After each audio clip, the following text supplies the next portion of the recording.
सात भाई और उनके एक बहन की कहानी जरूर सुने। नमस्कार दोस्तों, आप सभी का हमारे चैनल पर स्वागत है।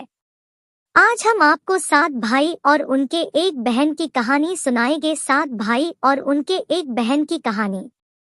दोस्तों, बहुत समय पहले की बात है। किसी गांव में एक परिवार था और उस परिवार में सात भाई अपनी एक बहन के साथ रहते थे। उनके माता पिता नहीं थे। यह उस समय की बात है जब लोग जंगली जानवरों का शिकार करते थे तथा औरतों का काम घर परिवार और बच्चों को संभालना होता था। ये सातों भाई उस गांव में अपनी बहन के साथ बड़े प्रेम से रहते थे। सातों भाई जंगल में जाकर जंगली जानवरों का शिकार करते थे और शिकार करके जब घर लाते थे तो बहन उन जानवरों को काटकर उनके मांस को पकाती थी और सभी मिलकर बड़े प्रेम से भोजन किया करते थे। ऐसे ही दिन गुजर रहे थे। एक दिन सातों भाई जंगल में शिकार करने के लिए निकले थे। शाम होने वाली थी और बहन अपने सातों भाइयों के लिए खाना पका रही थी। जब वो चाकू से हरे सब्जियों को काट रही थी तभी चाकू के तेज धार से एक अंगुली कट गई। कटे हुए अंगुली से खून बहने लगा। अब बहन सोचने लगी कि यदि उनके भाइयों ने उसकी कटी अंगुली देखी तो वो काफी दुखी हो जाएंगे। इसीलिए उसने सोचा कि अपने भाइयों को इसके बारे में नहीं बताना चाहिए और उनसे यह बात छिपाकर रखना चाहिए। उसने अपनी ओढ़नी और दीवारों पर खून को पोंछना चाहा, लेकिन फिर दिमाग में विचार आया कि यहाँ तो मेरे भाई आसानी से देख लेंगे। फिर उसने अपने खून को साग में ही पोंछ दिया। जब शाम को सातों भाई शिकार करके आए तो बहन ने भाइयों के लिए भोजन परोसा। आज सातों भाइयों को साग बहुत ज्यादा स्वादिष्ट लगा और सभी अपनी अंगुलियां चाटते रह गए और अपने बहन की पाक कला का बखान करने लगे। अपनी तारीफ सुनकर बहन भी बहुत खुश हुई। अगले दिन सभी भाई सुबह खा पीकर जंगल में शिकार के लिए निकल पड़े।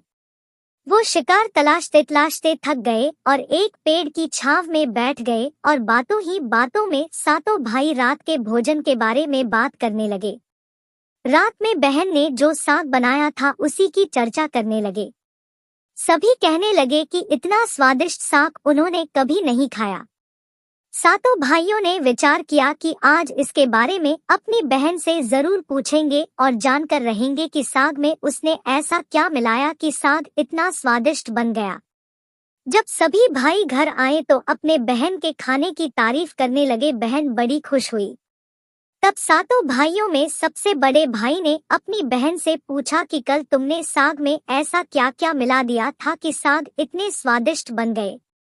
बहन ने बहाना बना दिया जिससे उनको सच्चाई न पता चल सके। तब बड़े भाई ने बहन को अपनी सौगंध देते हुए कहने लगा कि बहन मुझे सच सच बताओ। तब बहन से सब कुछ सच सच बता दिया और कहने लगी कि साग में मैंने अपना थोड़ा सा खून मिला दिया था क्योंकि चाकू से मेरी अंगुली कट गई थी। उसके बाद सभी सातों भाई भोजन करके सोने के लिए चले गए। तभी सातों भाइयों में से सबसे बड़े भाई ने कहा कि खून की चंद बूंदे मिलाने से साग इतना स्वादिष्ट बन गया तो बहन का मांस कितना स्वादिष्ट होगा। सभी भाइयों ने अपने बड़े भाई की हाँ में हाँ मिलाई और अगले दिन भोजन करके सभी भाई शिकार के लिए निकल पड़े। सातों भाइयों ने अपनी बहन को जान से मारने का प्लान बना लिया और कहा कि उसको मारकर उसका मांस पकाकर खाएंगे। लेकिन यह बात सातों में से सबसे छोटे भाई को पसंद न आई। वह अपनी बहन को बचाने के लिए बहुत बेचैन था। वह इसका खुलकर विरोध नहीं कर सकता था क्योंकि 6 भाई एक तरफ थे और वो अकेला था। शिकार करने के बाद सभी भाइयों ने एक टीले पर बांस के पट्टों का बना एक चबूतरा बनाया जिसे चांग कहते हैं। उनकी योजना यह थी कि बहन को बहला फुसलाकर यहाँ पर लाएंगे और तीर मारकर अपनी बहन की हत्या कर देंगे और उसका स्वादिष्ट मांस खाएंगे। अगले दिन बड़े भाई ने अपनी बहन से कहा कि बहन, अब तुम विवाह योग्य हो चुकी हो और हमने तुम्हारे लिए एक योग्य वर की तलाश की है। आथा तुम सच संवर कर हमारे साथ चलो। बहन अपने भाई की बात सुनकर बड़ी खुश हुई और तैयार हो गई। चलते चलते जब बहन थक गई तब वह अपने बड़े भाई से कहने लगी कि भाई और कितना दूर चलना होगा। तब बड़े भाई ने कहा कि बहन, अब थोड़ी ही दूर वो जो टीले के ऊपर चांद दिख रहा है वहीं पर जाना है। टीले पर पहुंचकर बड़े भाई ने अपने छोटे भाइयों से कहा कि इसे रस्सी से बांस के खंभे के सहारे बांध दो। सभी भाई मिलकर अपनी बहन को रस्सी से बांधने लगे। बहन बहुत असहाय थी और अपने सभी भाइयों को हत्यारे की नजर से देख रही थी और वह ईश्वर से कहने लगी कि हे भगवान, ये मेरे सभी भाई मेरे खून के प्यासे हैं। ऐसा कोई भाई नहीं है जिसके दिल में मेरे प्रति सराहना हो। ये सुनकर सबसे छोटे भाई का मन द्रवित हो गया, लेकिन वो बेचारा अकेले कर भी क्या सकता था। वह मजबूर था क्योंकि 6 भाई बहन को मारने के पक्ष में थे। बहन को बांधने के बाद बड़े भाई ने अपने सभी भाइयों को बाण से मारने का आदेश दिया। जब बड़ा भाई सबसे पहले धनुष से बाण मारने के लिए चला तो बहन अपने बड़े भाई के सामने हाथ जोड़कर करुण स्वर में कहने लगी कि मारो मारो भैया, छाती में लक्ष्य करके तुम्हारा तीर तुम्हारा धनुष जंगल को जाएगा। मारो मारो भैया, छाती में लक्ष्य करके भैया, छाती में लक्ष्य करके। बड़े भाई ने कठोरता से बाण चलाया लेकिन उसका तीर सही निशाने पर नहीं लगा। अब दूसरे भाई की बारी थी। वह भी बहन को मारने के लिए धनुष बाण उठाया। उसके भी सामने बहन ने हाथ जोड़कर वही करुण स्वर गाने लगी। दूसरे भाई का भी निशाना विफल हो गया। इसी तरह से 6 भाई ने अपने बहन को तीर से मारने की कोशिश की लेकिन सभी विफल रहे। अब 7वें भाई का नंबर आया और सभी भाई कहने लगे कि भाई पूरी ताकत से तीर चलाना और बहन को एक ही तीर में ढेर कर देना। यदि तुम्हारा निशाना चूक गया तो तुम जिंदा नहीं बचोगे, हम सब मिलकर तुम्हें मार देंगे। बहन ने अपने छोटे भाई की जान खतरे में देखी तो अपने भाई की जान बचाने का उसने निश्चय किया और वह ईश्वर से प्रार्थना करने लगी कि हे ईश्वर, मेरे भाई का तीर मेरी छाती भेदने में सफल हो जाए। और वह फिर करुण गीत गाने लगी कि मारो मारे भैया, छाती में लक्ष्य करके, छाती में लक्ष्य करके तेरा तीर मेरी छाती भेद जाए। मारो मारो भैया, छाती में लक्ष्य करके मारो। छोटे भाई ने तीर चलाया और उसका तीर बहन के मर्म पर जा लगा। वह दर्द से तड़प हुई। कुछ देर छटपटाने के बाद उसके शरीर से प्राण निकल गए। बहन के मरने के बाद सभी 6 भाई बहुत खुश हुए लेकिन 7वां भाई बिल्कुल भी खुश नहीं था। सभी भाइयों ने मिलकर बहन के शव को चांद से नीचे उतारा। उसके बाद 6 भाइयों ने बहन के शरीर के बोटी बोटी करके काट डाले और बड़े भाई ने अपने सबसे छोटे भाई को जंगल से लकड़ी और पानी लाने का आदेश दिया। छोटा भाई लकड़ी को पानी के साथ साथ कुछ मछली और केकड़ा भी लेकर आया था। वह अंदर ही अंदर बड़ा दुखी था। उसके सभी भाई बहन का मांस बड़े चाव से पका रहे थे। वह अपनी बहन का मांस नहीं खा पाएगा। यदि उसने ऐसा किया तो उसके सभी भाई मिलकर उसे गालियां देंगे। उसने मांस पकाते समय चुपके से केकड़े और मांस आग में डाल दिया और अपने खाने का जुगाड़ कर लिया। चावल और मांस तैयार हो गया था। जमीन पर केले के पत्ते बिछाकर उसमें सबके लिए खाना परोसा गया। छोटे भाई ने बैठने से पहले अपने स्थान पर एक छोटा सा गड्ढा खोद लिया था। उसने केले के पत्ते में परोसे गए बहन के मांस को उस गड्ढे में डाल दिया तथा मछली और भात खाने लगा। बाकी 6 भाई अपने बहन की हड्डियां चबाने लगे तो छोटा भाई केकड़ा चबाने लगा। भोजन करने के बाद बड़े भाई के कहने पर छोटे भाई ने सबका बचा हुआ जूठा साफ करने को कहा कि बहन बची हुई हड्डियां और उनके अन्य भाग जैसे कि सिर, नाखून, पंजे सबको इकट्ठा करके उसी गड्ढे में डाल दिया और ऊपर से मिट्टी डाल दी। कुछ समय पश्चात उसी स्थान पर बांस का एक पौधा उगाया। धीरे धीरे उस स्थान पर बांसों का एक झुरमुट बन गया। एक बार उसी स्थान पर एक संत आए और उसी बांस के झुरमुट तले छुपकर मलत्याग करने लगे।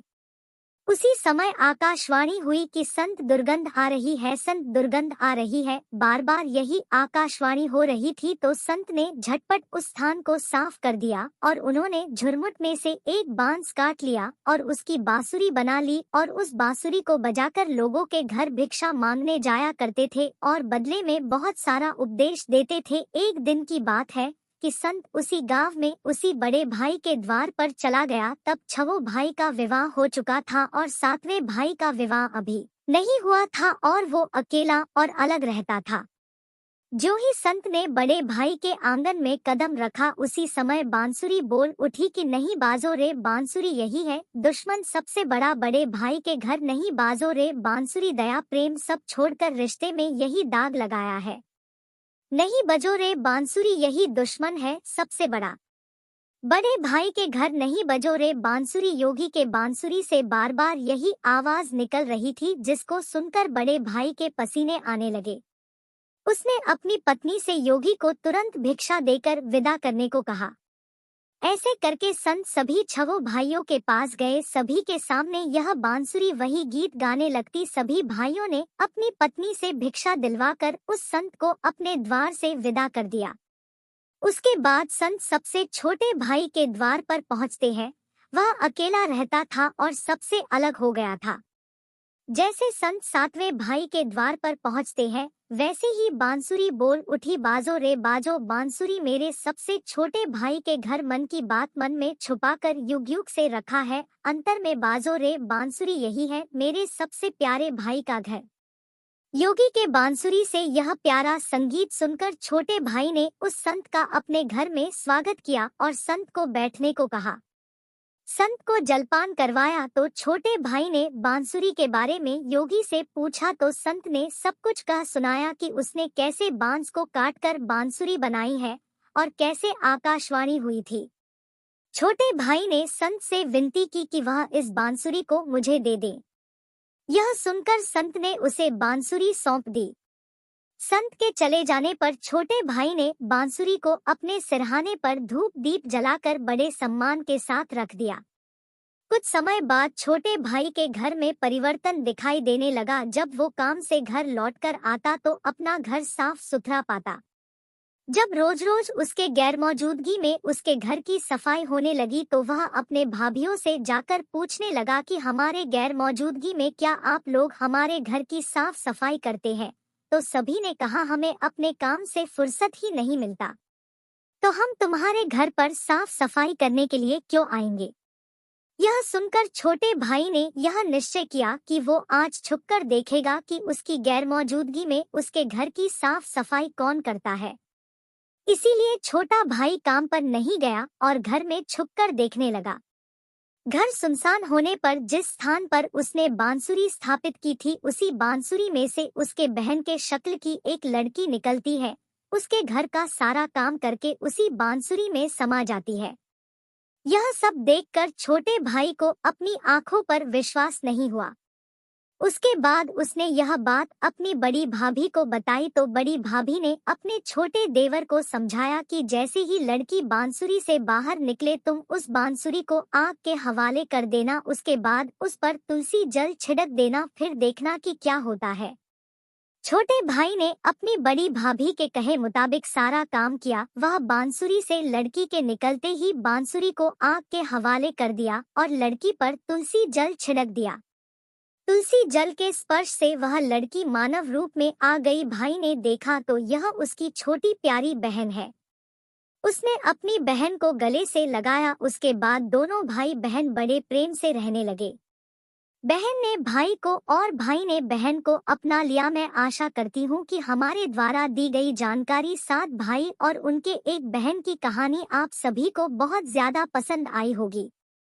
हमारे इस वीडियो को अपने फेसबुक, व्हाट्सएप, इंस्टाग्राम पर जरूर शेयर करें।